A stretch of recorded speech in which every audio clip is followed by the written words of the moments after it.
Добре дошли в нашия парк, където младите хора идват да се отпуснат, да общуват и да се забавляват. Но някои от тях може да експериментират с вещества, които могат да имат опасни последици. Нека проучим този важен въпрос. Злоупотребата с вещества се отнася до вредната употреба на психоактивни вещества, включително алкохол, марихуана и наркотици. Може да доведе до пристрастяване и да има сериозни последици за младите хора. Обичайните вещества, с които злоупотребяват младите хора, включват алкохол, марихуана, лекарства с рецепта и наркотици като екстази, кетамин, кокаин и хероин. Всеки носи свой набор от рискове и опасности. Злоупотребата с алкохол може да наруши преценката, координацията и взимането на решения.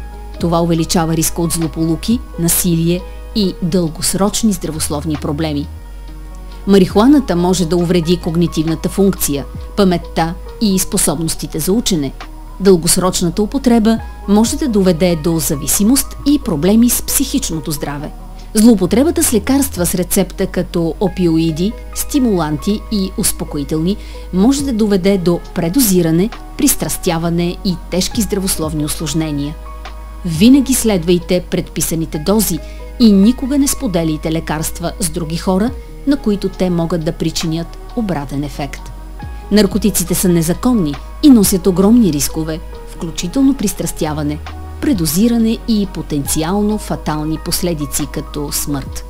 Употребата на тези вещества може да доведе до съдебни проблеми и да разруши взаимоотношенията с приятели и семейство.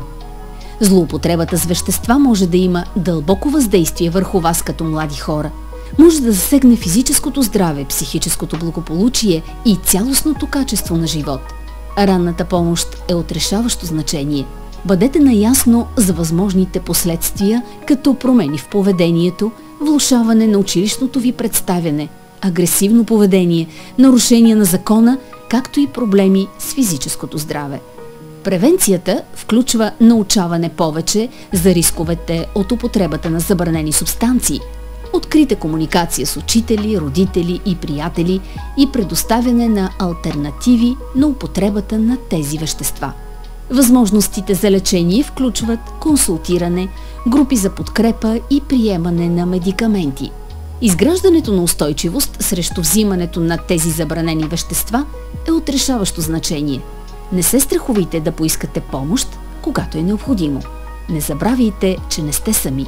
Злоупотребата с вещества е лечима и има налични ресурси, които да ви помогнат.